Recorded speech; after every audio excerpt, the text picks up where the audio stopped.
let's look at the president's first legislative initiative, repeal and replacement of Obamacare. Some are portraying this as a civil war among Republicans, but Newt Gingrich said this morning this is exactly how the legislative process should work. How do you see it?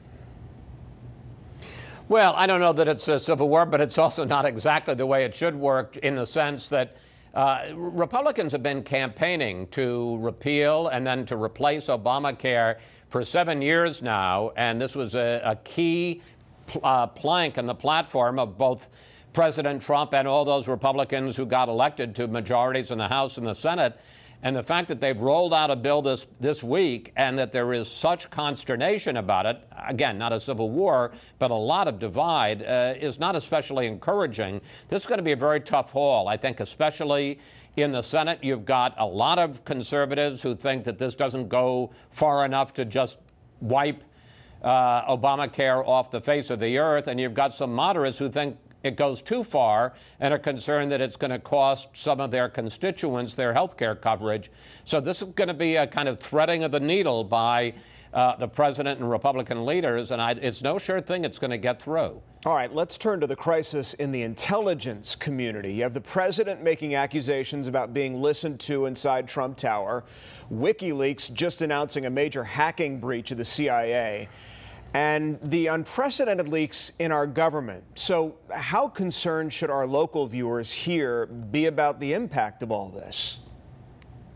Well, I don't know that in terms of people's personal security it's such an issue. In terms of the political situation in Washington, it's very disturbing. I mean, you've got continuing allegations, although I must say at this point no hard evidence, of collusion between Trump world, I like to call it, and the Russians to interfere in the campaign. As I say, continuing allegations, but no hard evidence. That's what we're hearing from members of the Senate Intelligence Committee. Then you've got the president's allegation, really stunning when you think about it, that Barack Obama tapped his phones as a presidential candidate. No evidence of that.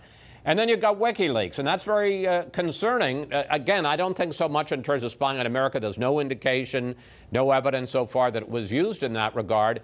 But this was clearly an effort by the CIA to spy on our enemies overseas, to, for instance, be able to work around the security of a smartphone, to work around your television set in some cases, and turn them into listening devices.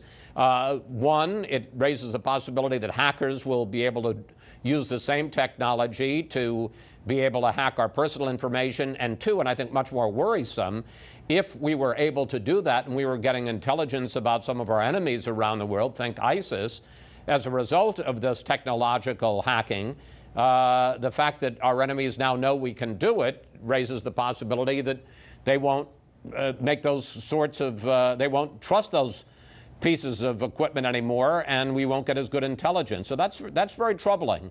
And as far as the leaks are concerned, I've never seen anything like it. It seems that there are some people in the intelligence community or the investigative agencies like the FBI who don't like this president, are doing everything they can to undercut him. Finally, Chris, the president now halfway through his first 100 days in office. Do you see the political rancor there in Washington, the intense media coverage, even the president's tweeting, toning down at all, or is this just the beginning? Well, you know, first of all, anybody who tries to predict what Donald Trump is going to do a week from now, 24 hours from now, is smoking something. I mean, you just can't. And anybody who's tried to has lost out.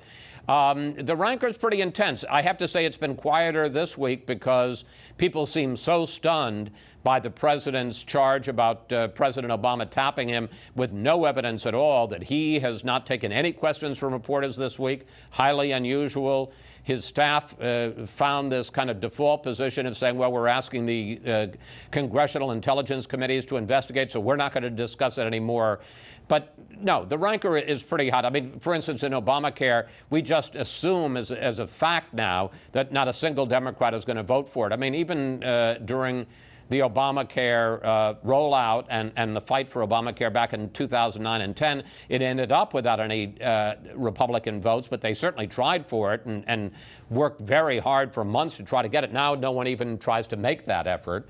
And you know, on a lot of issues, that's the case, is that just hard and fast Democratic obstruction of anything the president wants to do. He still doesn't have either 3 or 4 of his cabinet nominees. Here he is 50 days into his presidency, confirmed yet. So it's a tough situation here in Washington and troubling. You know, here's a president that was elected with a reform agenda, and he's having the devil's time to get any of it through Congress. By this point, other presidents have gotten major parts of their legislative agenda through. This president has 10 legislative initiatives, and the only one that we have seen any bit of in terms of an actual bill is Obamacare repeal and replace. The other 9, nothing. It sounds like we're in for a long and wild ride. All right, Chris Wallace from Washington with us. Well, Chris, we'll see you on Sunday. Thanks so much. You bet. Thanks.